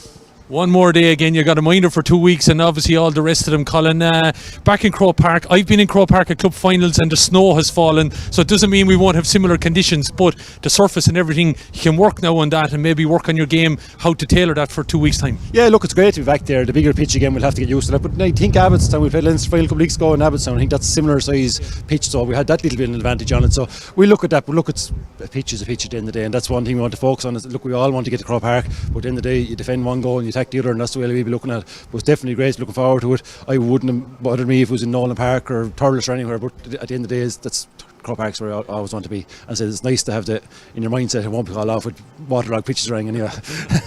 Absolutely, you don't have that to worry about. Well, congratulations, Colin, and the best luck in the final in 2 weeks. Thanks very much, Killian. Colin Sunderland there giving us his views and opinions. Elaine, we'll get you maybe in here to wrap up. I don't know whether we'll be able to get a word with the Scariff manager. He's busy in an interview at the moment, but we'll wait and see if that works out. On we'll try and get the views of David Sullivan. You heard it there. They just have that bite and drive, don't they? They know how to win it, all types of games, I think, now at this stage. Yeah, look, they're so experienced. Like, they've been there, they've done that at the club scene, they've done it at county level. They have the kind of players that can pull things out of things when you need them in a game. And look, the conditions today weren't going to matter to them. They've played in them, they've dogged them out in Wexford Championships, in Leinster Championships, in All-Ireland Championships with Wexford and with Oulart. So, they were going to make very little of the conditions there today, and that's exactly what they did. Impression again there, as they say, they're dying for each other, they're working so hard for each other, and even in comes to the teams that won the All-Ireland finals back, what's it now, nearly 10 years ago in lots of ways. Some of the younger ones that have come in have really blended in, and they know what it's all about, don't they? Yeah, and I think the benefit, maybe if they want to look at it that way, is that they were down and out in Wexford for a couple of years, and that obviously built a little bit of hurt, they didn't like to see the St. Martins going on and getting to All-Ireland finals. They felt they could be doing that as well, and the older players there that had experienced All-Irelands and experienced that kind of winning feeling obviously didn't like being beaten, especially beaten in Wexford, and not getting the chance to go on. And the influx of youth that they got then, the couple of younger players, the 18 Brennans and these girls coming through, then they were able to carry them along and get back to the heights again. So obviously they're there now, they know what it's like to be down in the doldrums, they know what it's like to win it, and they know which they prefer. Yeah, and the bigger pitches he mentions, all right, but they still are able to tailor a game. It would seem we've seen them now a few times in the last few months. They're still able to tailor a game to suit whatever comes at them. If it's going to be Sarsfields, they'll have a bit between the teeth. They won't want what happened in Nolan Park to happen again. Schlockneil will feel they're there to be taken because they suffered against them obviously last year too. So we could, no matter who it is, it's going to be a bit of a bitter rivalry. Absolutely. Look, and you say like you tailor yourself to play Oulart, and you would say if you were Sarsfields going into the All-Ireland final last year, you'd be saying, right, well, the one thing we're not going to do is give Oulart a head start because Schlockneil did it and they got caught on it, and then Oulart come along and get that quick start no matter what Sarsfields had stacked up ready for them. So they held all the aces that day, and look, you wouldn't back against them having them all in 2 weeks' time as well. As I said, they're obviously very clued in on the sideline. They get their matchups right, but then they have the players that are just willing to put their bodies on the line, like an Acorn there, say the two Keoghs. They cover every blade of grass, and on a day out there today when it's not a day for fancy stuff or for up and down fancy hurling, they just want to get in, do the dirty work, do the dog work when they need to, but when they need to, then they're able to string the couple of passes together, they're able to get the off the shoulder stuff, and they're able to shoot lovely scores. Give a word in for Scariff Ogonolloe, because again, conditions, like we see the sky opening here now. We can see blue. I haven't seen blue for maybe 24 hours or something like that. It's just typical that maybe conditions would change here and might work in their favour an hour after the game. It was a harsh lesson in lots of ways for a lot of young players, wasn't it? It is. Look, and they're a young team. I think they've 6 or 7 minors on the panel. Like, it's a tough day to be out there physically more than anything else before you go any further. Like, it's a tough, cold day. They were out early. They did a lot of their warm up through that first shower beforehand.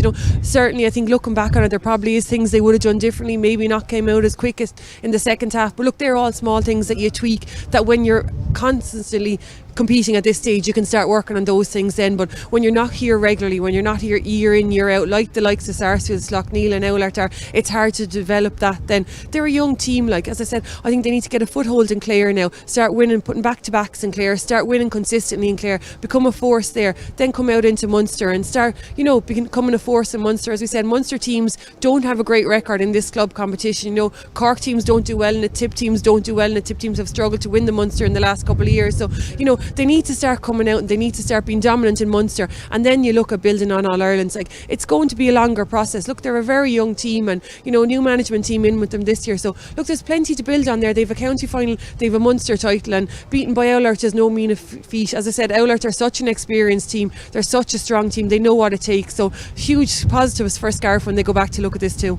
Thanks, Elaine. David Sullivan is going to come in here to us. Thanks, David. Your run of interviews there in the last couple of minutes. We're just going to be looking at this camera here behind us. That's obviously a fairly chastening defeat there in lots of ways. It is, but to be honest with you, it's a learning experience that we have to grasp from, take things from and move on from, because coming in here today we were under no illusions that we were playing a savage side, and we had great belief coming down here that we could put on a good performance, but you just see the difference between the sides. They're a long time on the road and they have the experience, and they were just able to move the ball a lot better, and they were way more physical than what we were. But I think we've 3 girls out of the 18 or 19 that was used today over 24 years of age, with 8 girls now. A total rushing came on at the very end who made their debut, so we've 8 new debutants. We've a completely changed team from 2019, and the thing is now we just have to keep this group of players together, get them on strength and conditioning, get them physically up to the challenge that what will happen when you get to this stage of a competition, and just stick by it and stick with it. And as I keep saying to everybody, if we keep coming back to this stage, this is our second time in 3 years, and we keep knocking on the door, eventually we will make that breakthrough and we will make that leap into an All-Ireland final. And today is a chastening experience, but it's one we're going to learn from, and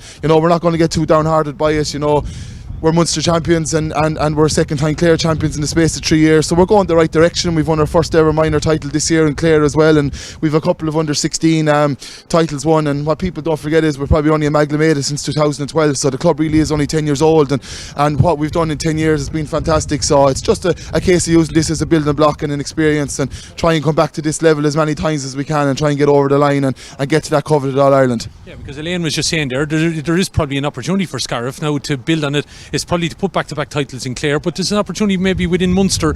The Munster champions over the years haven't been really strong in the All-Ireland series, so maybe an opening there that you can work on. Yeah, and look, that's the way we view it as well. But in August of this year we're going into a Clare championship that is probably one of the hardest county championships to win, because Ina Killamona were very unlucky against Drummond before Christmas in the delayed 2021, so there's a lot of teams in Clare not a million miles away who will be looking, thinking we want that opportunity that Scariff Ogonolloe have had. So our first priority and our only priority will be when we go back to the feel is try and get another Clare Championship under our belt and try and do what the club has never done before and put back-to-back ones. And as I keep saying, I keep going back to the point, the more times we get back here and the more success we get, and the older the girls get, but the longer they stay together as a group, someday we'll get there. And that has to be the way we have to think, because it's very easy get disheartened from that and lose the run of ourselves and start turning on each other. But this club that I work for in Scariff Ogonolloe is brilliant at that. We're a family and we stick together and we will stick by each other, and it's a chasing experience. But just talking to the girls before we left that little huddle over there, they understood that the opposition that they were today are just farther down the road, and we just have to learn from this and move on. Thanks indeed, David, for joining us here. David O'Sullivan being very philosophical but very truthful as well in what Scariff have to do, and there's plenty of opportunity, I think, Elaine, that we're going to be seeing them over the next few years again. Yeah, absolutely. Look, and he's seen all the right things. They're going to stick together, get a strength and condition in there and build it. Because look, as he said himself, look, Oulart are way further down the road than where Scariff Ogonolloe are. They're probably only being founded as a club, and Oulart were already winning All-Ireland club titles. So, much further down the line. But there's a huge opportunity for them there. And look, as he said, the Clare Championship is going to be no walk in the park, and that's going to be their first priority. But they will take positives, and the more times they can play opposition, the quality of Oulart the Ballagh, the more they're going to learn and the better they're going to get themselves.